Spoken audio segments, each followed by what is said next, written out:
조변보감.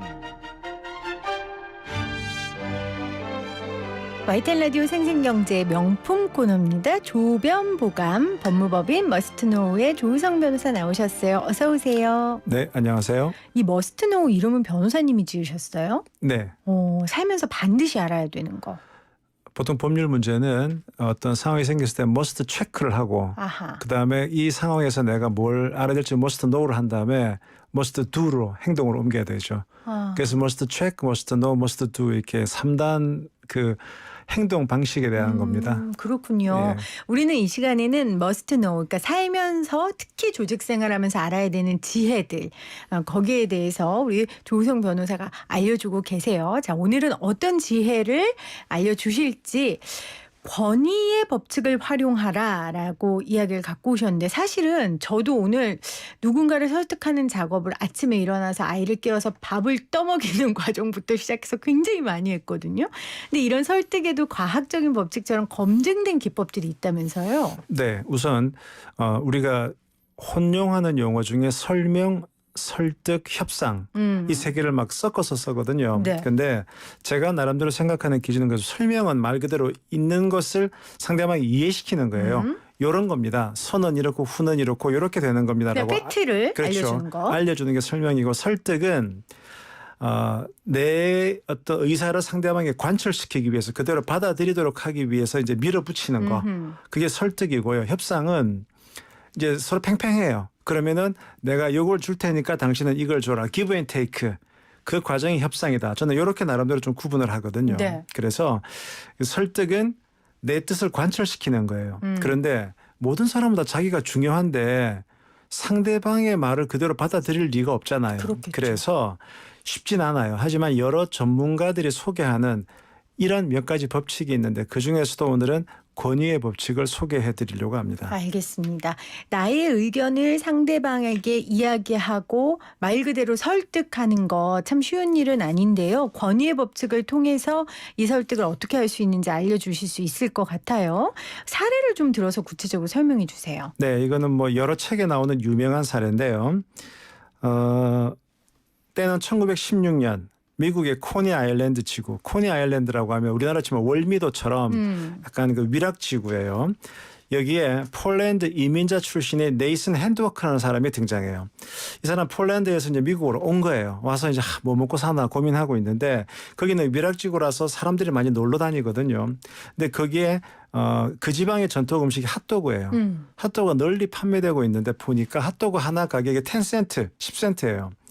근데 이 네이슨 씨의 부인의 음식 솜씨가 워낙 좋았어요. 그래서 핫도그를 만들어서 팔면 되겠구나. 그리고 가격은 10센트까지 필요 없다. 절반 5센트.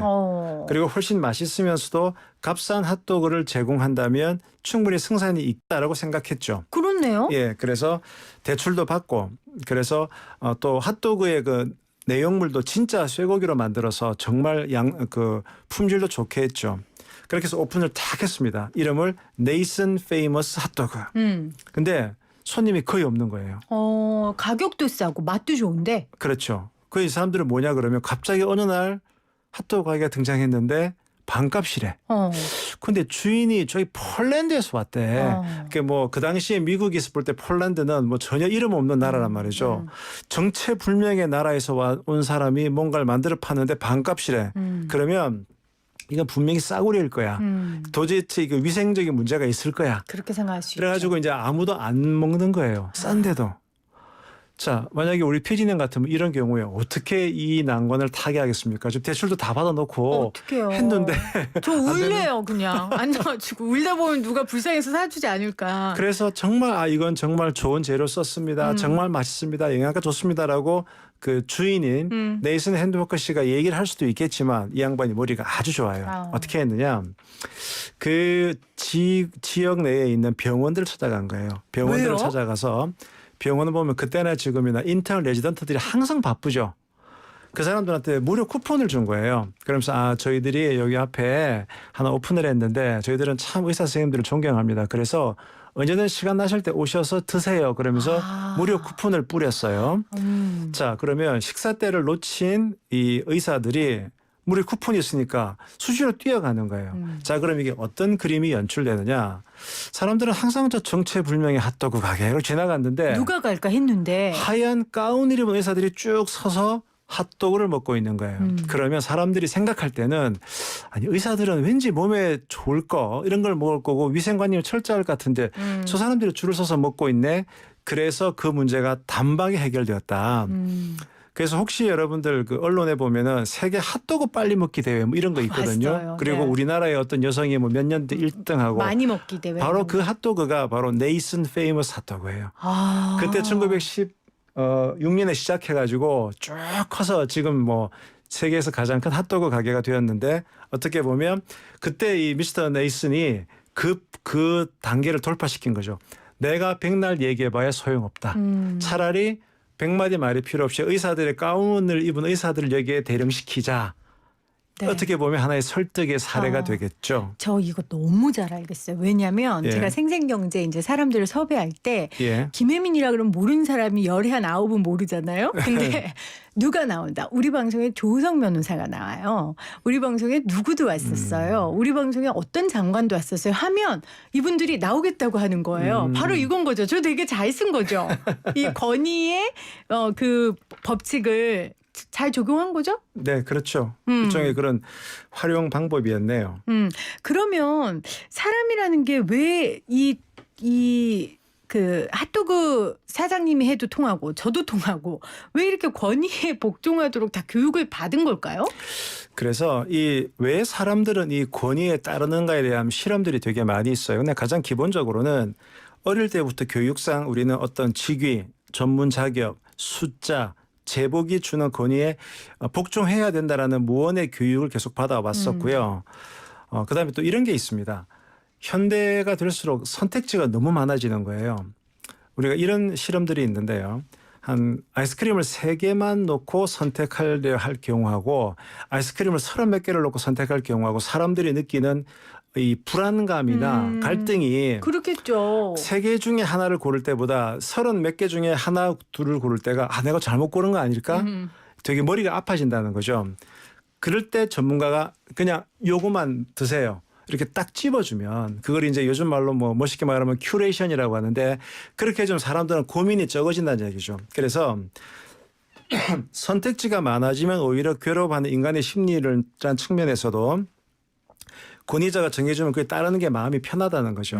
그래서 이런 심리학 쪽에 되게 유명한 실험이 1960년 미국의 예일대에서 진행된 스탠리 밀그램 교수의 실험이 있는데요. 이게 이런 겁니다. 아마 텔레비에서 많이 보셨을 텐데 그 하얀 가운을 입은 의사가 박사가 얘기를 하는 거예요. 자, 이 그 전기 스위치를 올려서 만약에 질문을 했는데 틀리면 계속 올리면 됩니다. 그런데 그 올리게 되는 이유가 거짓말과 전기 충격 간의 어떤 신호를 한번 알아보기 위한 실험입니다. 네. 근데 이제 조금씩 올리다 보니까 사람들이 아파하는 거거든요. 그러면 저기 나 안 할래요라고 그게 뭐 1달러인가 받고 했던 실험이었어요. 저 같으면 안 할래요, 할래요. 그렇죠. 근데 하얀 제복을 입은 의사가 괜찮아요, 하세요라고 했더니 적어도 이론적으로는 450볼트까지 올리면 사람이 죽는다라고 여러 번 얘기했어요. 그런데 상당히 많은 사람이 450볼트까지 계속 뒤를 보면서도 올렸다는 거예요. 왜냐면 의사가 괜찮다고 하니까. 그렇죠. 그래서 이제 물론 그 딱 짜고 하는 거죠. 그거 고통스러워했던 사람은 전기가 통하지 않는 건데 그래서 이 스탠리 밀그램 교수가 왜 이걸 했냐 그러면은 왜 나치 유태인을 학살한 그 나치가 왜 발생했을까? 이거는 독일 사람들이 정말 나빠서 그런 걸까? 근데 뭐 히틀러는 나쁜 사람이라 인정. 그다음에 히틀러 주위에 있는 그 아주 못된 사람들은 인정. 그런데 수많은 독일의 장교들이 병사들이 왜 일사불란하게 움직였을까? 왜 그랬을까? 그게 위에서 내려오는 권위에 나도 모르게 질질 끌려갈 수밖에 없는 게 인간의 어떻게 보면 불편한 진실이다. 그걸 이제 스탠리 밀그램 교수가 밝혀낸 거죠. 그 인간의 불편한 진실, 권위에 굉장히 약한다는 건데 그러면 이걸 비즈니스 상에서 적극 활용해야 되는데 너무 나쁘게는 활용하지 말고요. 그래서 이제 이 활용은 이제 이런 의미가 있겠죠. 네. 여러분들이 지금 뭔가 왜 예전에 이런 CF가 있었잖아요. 이거 정말 좋은데 뭐라 설명할 방법이 없네. 이런 CF가 있었죠. 지금 이 방송을 들으시는 많은 이 청취자분들은 내가 오늘 아니면 내일 이번 주에 누군가에게 나의 뭔가를 비즈니스를 상품을 서비스를 설득을 해서 우리 거를 채용하도록 만들어야 되잖아요. 그러면 방법이 제가 우리 서비스 정말 좋고요. 우리 서비스 정말 대단합니다. 라고 얘기를 하는 것은 잘 안 먹힌다는 얘기예요. 사람들은. 왜냐하면 그거는 너의 얘기니까. 그래서 사람들이 어떤 뭐 전문가 이거는 어디서 우리가 상을 받았습니다.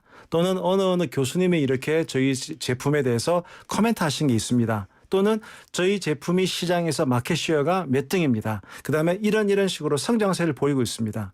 그러니까 굳이 이런 얘기를 하지 않더라도 사람들이 알아주면 정말 좋잖아요. 근데 사람들은 어떻게 보면은 되게 좀 아둔해서 그런 식의 근거가 없이는 잘 안 움직인다는 얘기예요.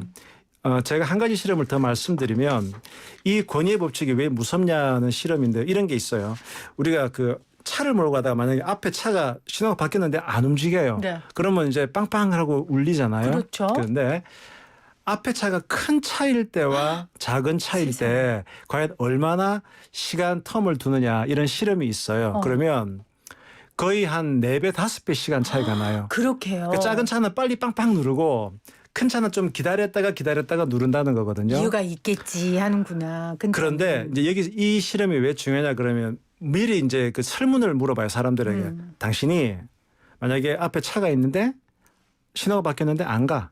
그러면 앞에 차가 큰 차일 경우랑 작은 차일 경우랑 이게 누르는 게 다를 것 같아요? 물어보면 거의 대부분이 아니요. 그렇지 않아요. 이성적으로 생각할 때는 그런데 자기는 관여받지 않는다라고 다 쓰면서도 실제 실험을 몰래 해보면은 4배, 5배 차이가 나는 그렇군요. 거예요. 이게 어떤 게 불편한 진실인 거죠. 우리는 안 그래야 되는데 우리는 그 어떤 서비스나 상품의 본질에 접근해야 되지만 너무나 많은 선택지가 있으니까 우리는 잘 모르니까 누가 전문가가 어떤 권위를 가지고 뭔가 있으면 사람들 쉽게 믿으려는 그런 속성이 있기 때문에 우리는 사기를 치라는 것이 아니고 우리 사장님이 아무리 열성적으로 얘기를 해서 얘기하는 것보다 뭔가 이것을 뒷받침할 수 있는 다른 실험이라든가 그렇죠. 앙케이트라든가 네. 그런 것들을 모으는 작업도 의미가 있다는 거예요. 그래서 그런 것들이 적절히 뿌려져야 사람들은 아하 그렇구나. 그게 인간의 본성이라는 것을 알고 좀 접근해야 된다는 것이 제가 오늘 이 말씀 드리는 포인트입니다. 그 제 친구가 의사인데 네. 방송에 나온 거를 막 남편이 막 열심히 모니터하고 찍더래요. 그래서 남편이 내가 되게 자랑스러운가 보다 했는데 나중에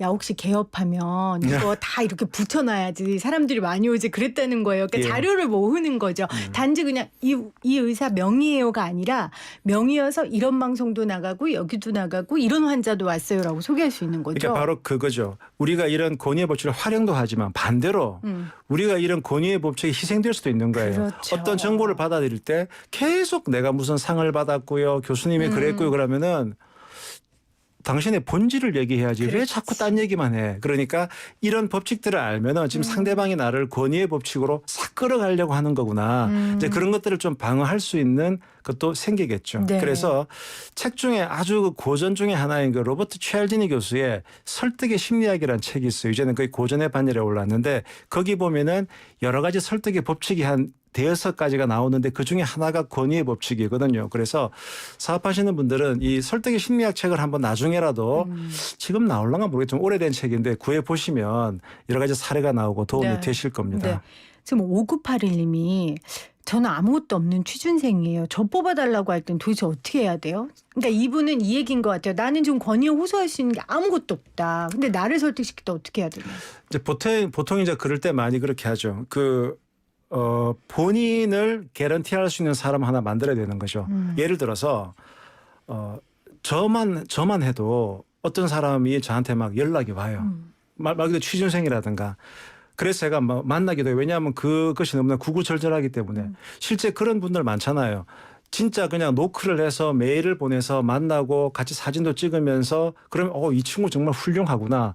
추천서를 써주고 뭐 그런 일들이 많지 않습니까? 내가 가진 게 없다면 내가 준비가 되어 있다는 것을 보여주기 위해서 누군가 나의 버팀목이 될 수 있는 사람을 만나서 적어도 내가 가려고 하는 분야에 한 번 두드리고 2번 두드리고 10번 두드리고 그렇게 해서 만나서 하는 그런 사례들이 꽤 많거든요. 네.